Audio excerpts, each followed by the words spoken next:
Assalamualaikum warahmatullahi wabarakatuh. Para pemirsa yang dirahmati Allah Subhanahu wa taala.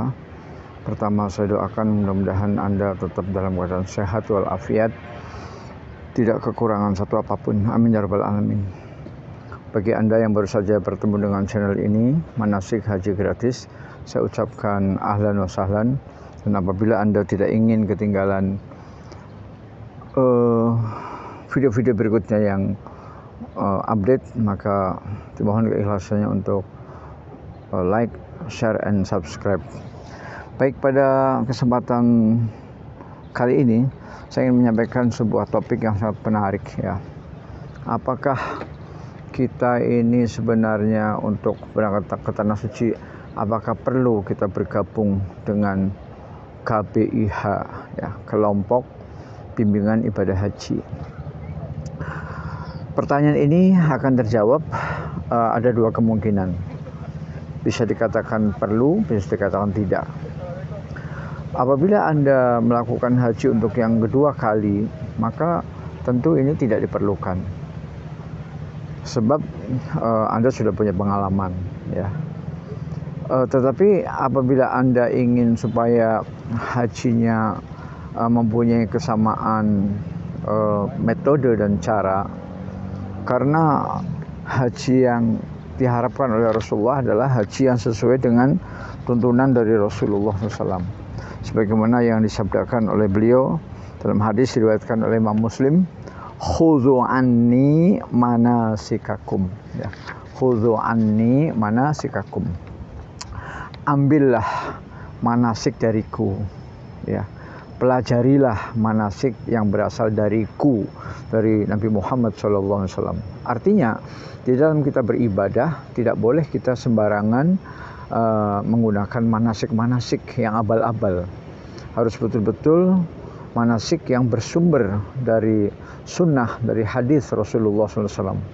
Bagaimana Rasulullah tawaf, bagaimana Rasulullah berikhram, bagaimana Rasulullah sa'i, bagaimana melontar jumrah dan seterusnya ya.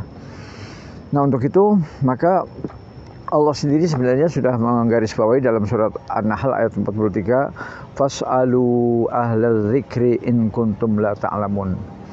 Maka bertanyalah kepada orang yang mempunyai pengetahuan jika kamu tidak mengetahui. Jadi kita diperintahkan oleh Allah Subhanahu wa taala untuk mau bertanya. Nah, bertanya tentu kepada ulama, bertanya tentu kepada guru ya. Ahlul zikri di sini adalah ahlul ilm ya, jadi orang-orang yang berilmu. Dan orang-orang yang berilmu itu adalah para ulama ya. Dan biasanya di dalam KBIH itu ada ustadz, ada pembimbing, ada ulama yang akan membimbing kita. Ada dua macam, ada yang hanya membimbing di tanah air, yaitu memberikan ilmu, memberikan pemahaman. Ada juga yang membimbing sampai ke Tanah Suci ya. Artinya pembimbingannya itu sempurna dari Indonesia sampai ke Arab, sampai pulang lagi ke Indonesia ya. Baik membimbing dalam hal ibadah ataupun membimbing dalam hal pekerjaan-pekerjaan lain selama kita berhaji ya, termasuk mengelola dan manage masalah hotel, kamar dan lain-lain ya. Nah, jadi kita perlu bertanya ya, dan ini termasuk perintah Allah dalam surat An-Nahl ayat 83. Kita tidak boleh apabila kita tidak mengetahui sesuatu kemudian kita diam saja. Hendaklah kita bertanya. Kemudian pesan dari salah seorang dari Menteri Agama Arab Saudi, yaitu Syekh Shalih bin Abdul Aziz bin Muhammad Al-Utsaimin.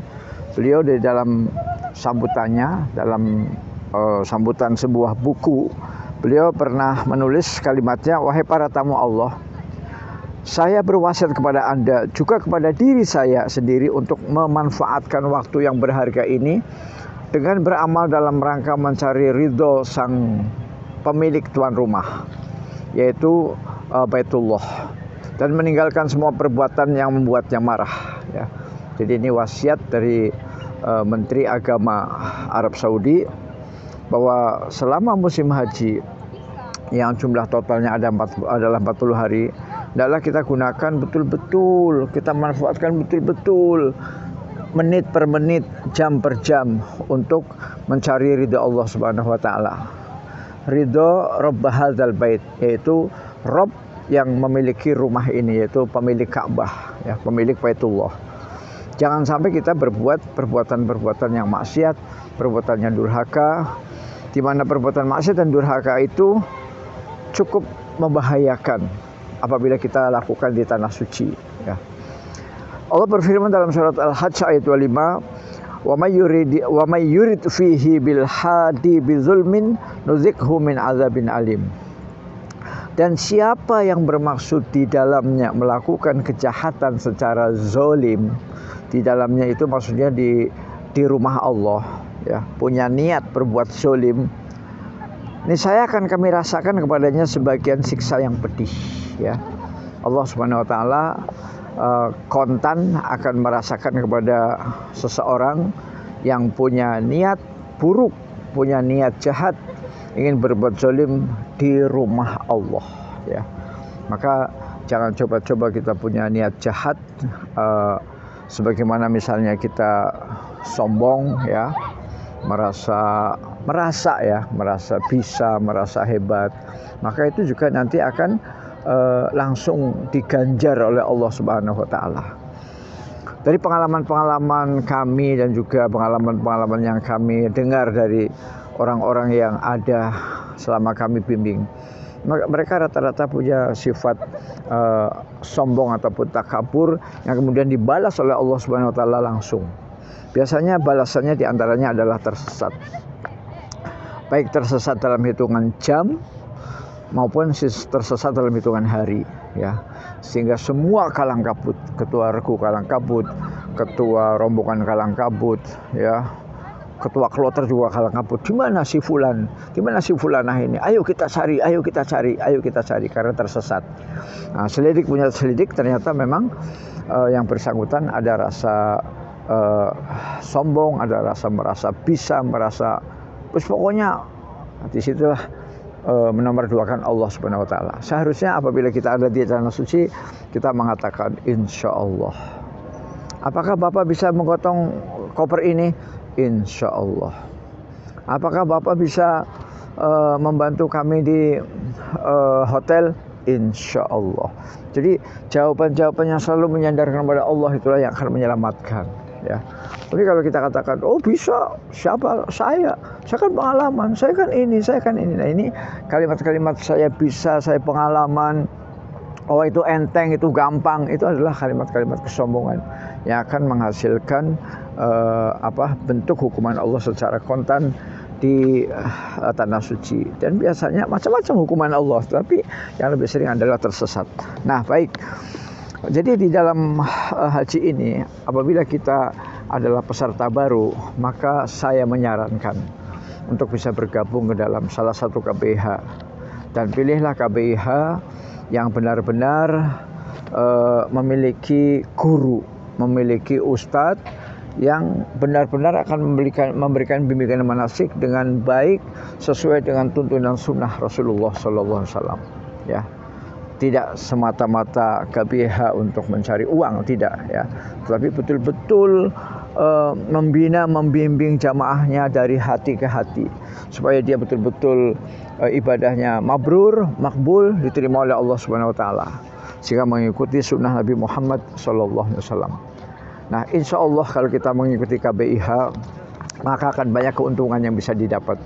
Di antaranya kita tidak terlalu capek untuk mondar-mandir dari rumah kita ke Kementerian Agama kota, ya, atau kabupaten, karena nanti semuanya akan dibantu, diurus oleh KBIH itu sendiri. Misalnya perlu surat ini, perlu fotokopi ini, perlu surat ini, ngambil koper, ambil ini dan segala macam, itu semuanya akan dijembatani oleh KBIH. Jadi bapak-bapak dan ibu-ibu para jamaah haji itu tinggal ikuti pertemuan manasik rutin setiap pekan, kemudian duduk manis di rumah, kemudian menunggu berita yang akan disampaikan oleh KBIH kita, yang mereka rutin secara rutin mereka memonitor perkembangan dari Kementerian Agama kota maupun kabupaten. untuk kemajuan atau untuk kelancaran para jamaah haji. Nah, itu saran saya. Tetapi bagi Anda yang sudah haji berkali-kali, tentu hal ini kurang diperlukan. Wabillahi taufiq wal hidayah. Assalamualaikum warahmatullahi wabarakatuh.